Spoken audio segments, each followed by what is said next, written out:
Hello दोस्तों, स्वागत है आपका भानु क्लासेस में। आज हम कुछ इम्पोर्टेंट जीके के क्वेश्चंस पढ़ेंगे। तो शुरू करते हैं।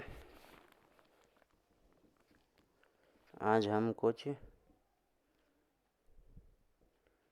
जीके के क्वेश्चंस करेंगे।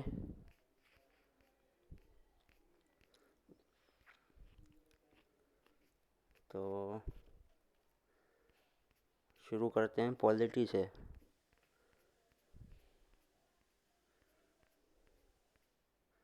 बेसिक्स ऑफ कॉन्स्टिट्यूशन पॉलिटी के कुछ क्वेश्चंस देखते हैं।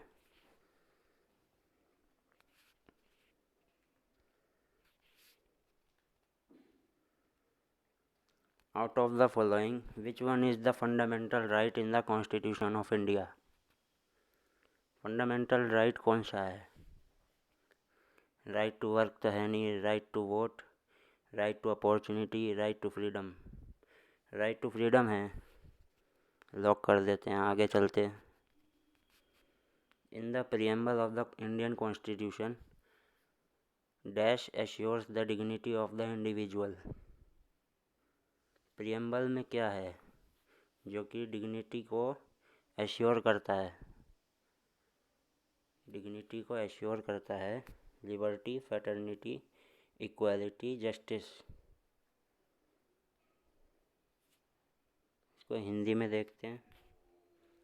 गरिमा का आश्वासन देता है, स्वतंत्रता, बंधुत्वता, समानता, न्याय।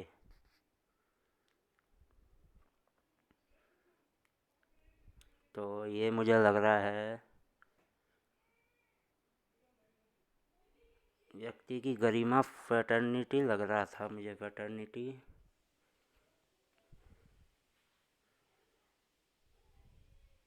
फ्रेटर्निटी लग रहा है दोस्तों। देखते हैं आगे।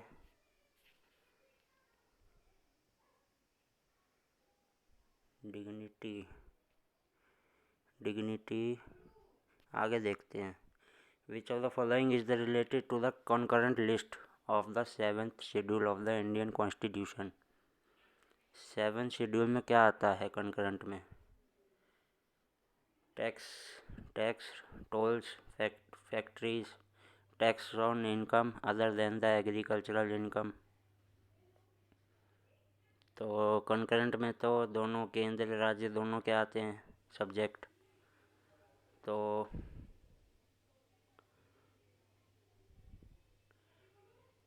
टैक्स वगैरह जो लगता है इनकम पे, जो लगता है अदर देन एग्रीकल्चरल इनकम। देखो फैक्ट्री लेबर लॉ तो आता है देखो कॉन्करेंट लिस्ट में, तो मैं फैक्ट्री मारूँ। टैक्सेस वगैरह किस में आते हैं? सब टैक्सेस वगैरह आते हैं कॉन्करेंट लिस्ट में आते हैं। टैक्स नहीं, टैक्स तो मेरे को लग रहा है राज्य सूची में आते होंगे, या ये भी हो सकता है केंद्र सूची में आते होंगे। लेकिन फैक्ट्रीज मुझे लग रहा है लेबर लॉ होता है, क्योंकि फैक्ट्रीज मारते हैं आगे। Which article of the Indian constitution specifies equality before law. ये तो बहुत सिंपल है, इसका आंसर है article 14। In 1978 the dash to the constitution removed the right to property from the list of fundamental rights। 44th amendment थी, 42nd amendment थी, 44th amendment लग रहा है मुझे। 42nd भी हो सकता है, नहीं 42 में तो 1976 वाली आई थी। 44 होगा सर, 44 होगा इसका answer. The idea of a single citizenship in the Constitution of India was borrowed from। Single citizenship हमने कहाँ से ली? ब्रिटेन से ली थी, यूके से ली थी, या फ्रांस से ली थी? ना तो ऑस्ट्रेलिया से ली, ना जर्मनी से ली। फ्रांस या फिर ब्रिटेन से ली थी, यूके से ली थी। Which of the following institution have the power to issue a right of habeas corpus। Habeas corpus writ issue करने का राइट किसके पास है? Supreme court, high court, lower court, the high court, the supreme court. Habeas corpus का जो right है ये article, मेरे ख्याल से आर्टिकल 32 में है, सुप्रीम कोर्ट के पास है सर, सुप्रीम कोर्ट के पास है ये राइट, तो ये सुप्रीम कोर्ट पे डाल देते हैं। लेकिन हाई कोर्ट भी 226 में रिट इशू करती है, लेकिन अपन ने आर्टिकल 32 में पढ़ा है हेबियस कॉर्पस, तो आर्टिकल 32 के हिसाब से सुप्रीम कोर्ट डाल देते हैं अपन। Fundamental duty in the constitution of India were adopted from the, fundamental duty हमने ली थी रूस से, ली थी रूस से, USSR, Japanese constitution, US constitution, Irish constitution. USSR Hindi में क्या कहते हैं, हिंदी में आयरलैंड से तो नहीं लिया, अमेरिका से नहीं लिया, जापान से नहीं लिया, यूएसएसआर से लिया था हमने, सोवियत संघ समाजवादी गणराज्य के संविधान, जापान से, अमेरिका से, आयरलैंड से। हमने कर्तव्य लिए थे रूस से, लिए थे रूस से। यूएसएसआर लगा दें क्या, यूएसएसआर लगा दें, सोवियत संघ समाजवादी गणराज्य के संविधान। देखो आयरलैंड भी लग रहा है, या फिर लग रहा है फर्स्ट ऑप्शन, अमेरिका तो है नहीं, अमेरिका से तो फंडामेंटल राइट लिए थे हमने, और जापान से भी नहीं लग रहा मुझे, कर्तव्य रूस से लिए थे। अब रूस ऑप्शन में है ही नहीं, तो फिर या तो आयरलैंड होगा या यूएसएसआर होगा, यूएसएसआर लगा देते हैं। देखो देखो अपना कौन सा गलत हो गया, बंदी प्रत्यक्षीकरण दोनों कर सकते हैं मेरे ख्याल से, हैबियस कॉर्पस वाला जो है, हैबियस कॉर्पस वाला जो है ये दोनों कर सकते हैं। हाँ दोनों, मैंने कहा था ना 226 में हाई कोर्ट भी कर सकता है, तो पढ़ के देखते हैं थोड़ा। Habeas corpus is the Latin term which means you must have the body. हाँ मतलब कि कोर्ट में अपराधी को पेश करना पड़ता है, जिससे ये जान सके कि कारण क्या है पकड़ने का, जज फैसला ले सके, जज को न्याय कर सके जज, इसलिए उसको कोर्ट में पेश करना पड़ता है। It is the order issued by the court to present the detenu before the court and to check whether the arrest was lawful or not. जो उसको अरेस्ट किया है वो सही करा है, लॉफुल करा है या नहीं करा, इसको चेक करने के लिए अपराधी को पेश करना पड़ता है कोर्ट में, ये कहता है हैबियस कॉर्पस। अब आर्टिकल 32 और आर्टिकल 226 दोनों में ही रिट इशू हो सकती है, ठीक है। आर्टिकल 32 में सुप्रीम कोर्ट इशू करता है, आर्टिकल 226 में हाई कोर्ट करता है इशू। बाकी 5 तरीके के रिट होते हैं, habeas corpus, mandamus, prohibition, certiorari, quo warranto. अब देख लो मैंडमस क्या होता है, order command issued by an statute or an authority sanction by law to any person, corporation or any other authority in order to perform any public duty.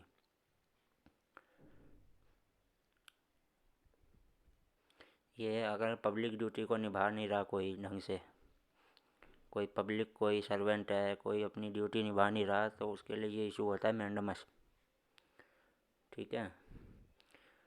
एक बार फिर पढ़ते हैं, the order command issued by any statute or any authority sanction by law to any person, corporation or any other authority in order to perform any public duty. Public servant अपनी duty ढंग से नहीं निभा रहा, तो उसके लिए issue होता है, ठीक है। रिट ऑफ प्रोहिबिशन मीन्स क्या होता है, writ issued by a higher authority to its subordinate authority in order to stop something which law prohibits. अच्छा, यह हायर अथॉरिटी लोअर अथॉरिटी को जो है इशू करता है, जिससे कि रोका जा सके something which the law prohibits, जिसे लॉ मना करता है। Writ issued by the higher authority to its subordinate authority in order to stop something which the law prohibits. The writ can only be issued against a judicial and quasi-judicial body. ठीक है, prohibition का मतलब क्या हो गया, बड़ा court छोटे court को ऑर्डर दे सकता है कि तुम रोक दो इसको, ठीक है, तुम इस केस को मत देखो, तुम रोक दो, प्रोहिबिट कर दो। सर्टियोरी क्या होता है? Latin word that means to be informed.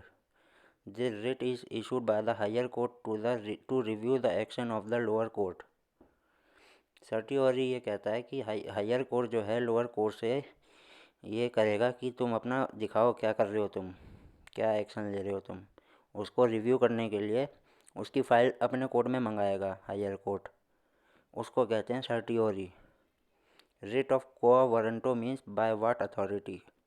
This writ is issued which requires to person to show by what authority he has exercise his powers और राइट्स।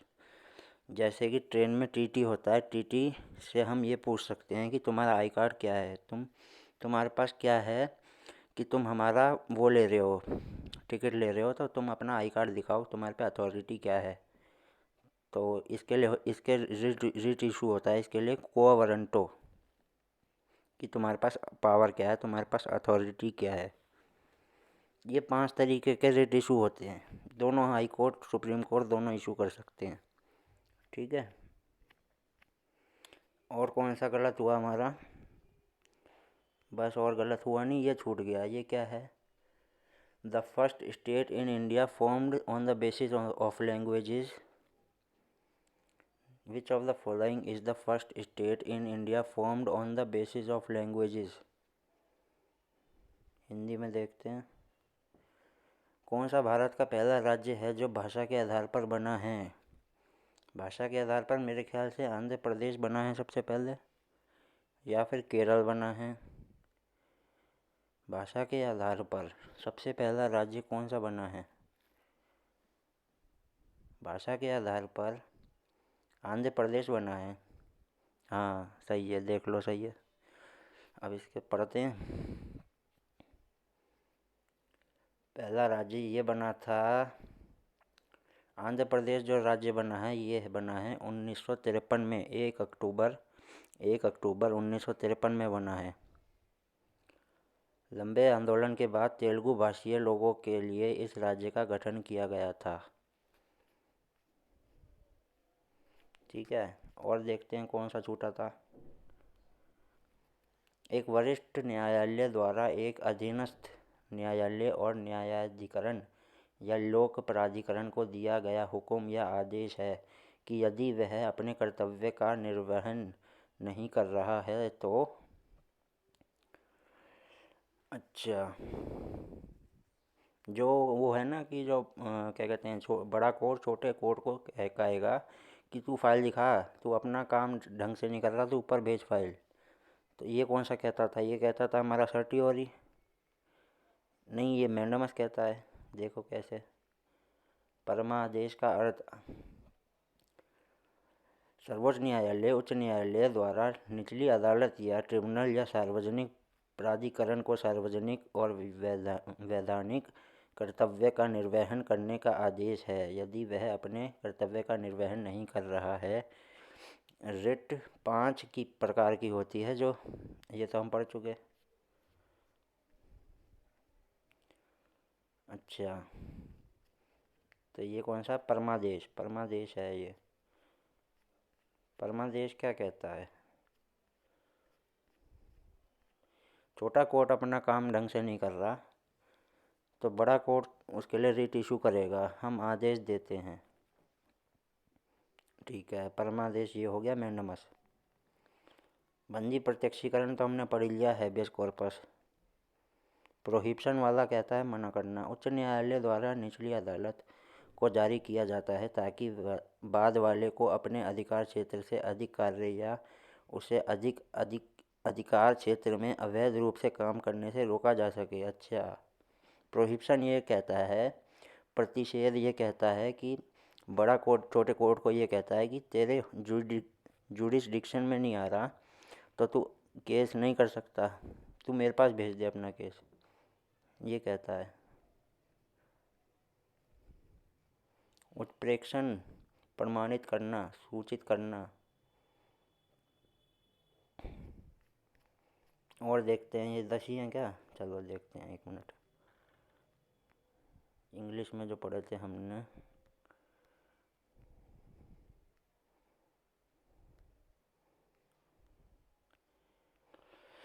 देखो इसको एक बार देख लेते हैं फिर से।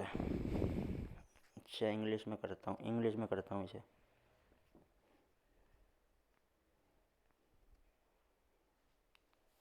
मैंडामस होता है कि लोअर कोर्ट को आदेश देता है कि तू अपना काम ढंग से नहीं कर रहा तो तू मेरे को दे अपना काम, ऊपर अपनी अपनी फाइल दिखा मेरे को। ठीक है। हैबियस कॉर्पस कहता है कि अपराधी को कोर्ट में पेश किया जा सके जिससे उसका कारण जान सके कि क्यों उसे पकड़ा गया है। प्रोहिबिशन कहता है कि अगर छोटे कोर्ट के जुरिडिक्शन में नहीं आ रहा तो बड़ा कोर्ट उसे रिट इशू करेगा कि तेरे जुरिडिक्शन में नहीं आ रहा तो तू केस ऊपर भेज दे। सर्टियोरी कहता है to be informed case pending with the letter to itself or to squash the order of the letter is the case issued by a higher court to lower court or tribunal either to transfer a case pending with the letter। अच्छा छोटे court में कोई case pending पड़ा हुआ है तो उस case को वो मंगा सकता है हायर कोर्ट, ये कहता है सर्टियोरी। कोआ वारंटो क्या कहता है कि तुम्हारे पास क्या अथॉरिटी है। It is issued by the court to inquire into the legality of the claim of the person to the public office। Public तुम काम कर रहे हो, तुम्हारे पे क्या अथॉरिटी है, तुम क्या काम कर रहे हो, उसको जानने के लिए रिट इशू होता है ये वाला quo warranto. It prevents an illegal usurpation of the public office by the person. बिना अथॉरिटी के पब्लिकली कोई काम नहीं कर सकता, कोई सरकारी इंसान कोई काम नहीं कर सकता बिना अथॉरिटी के, बिना कार्ड के, ये कहता है। इसी को हिंदी में देख लेते हैं एक बार। हैबियस कॉर्पस समझ गए अच्छी तरह, प्रोहिबिशन समझ गए, कार्य अधिकार क्षेत्र में नहीं आ रहा तो उसे रोका जा सकता है।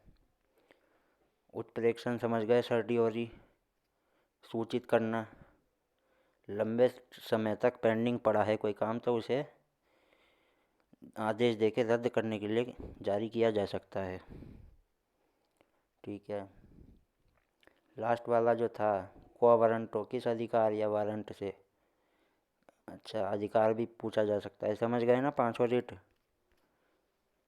तो ये हमने आज रिट पढ़ लिए सारे, ये भी पढ़ लिया कि दोनों कोर्ट इशू कर सकते हैं। फ्रीडम का जो राइट है ये मौलिक अधिकार है, ये तो है ही आसान। ये बंधुत्व वाला भी सही है अपना, एकता और अखंडता को सुनिश्चित करने वाला बंधुत्व। तो अपन के जो क्वेश्चन गलत हुए, खाली 7वां गलत हुआ था। ठीक है, एक क्वेश्चन गलत हुआ था तो मैंने आपको पांचों रीट समझा दिए, बार बार समझाने की कोशिश की। तो अगर वीडियो अच्छी लगी हो तो शेयर करना, सब्सक्राइब करना और बहुत बहुत थैंक यू। बस।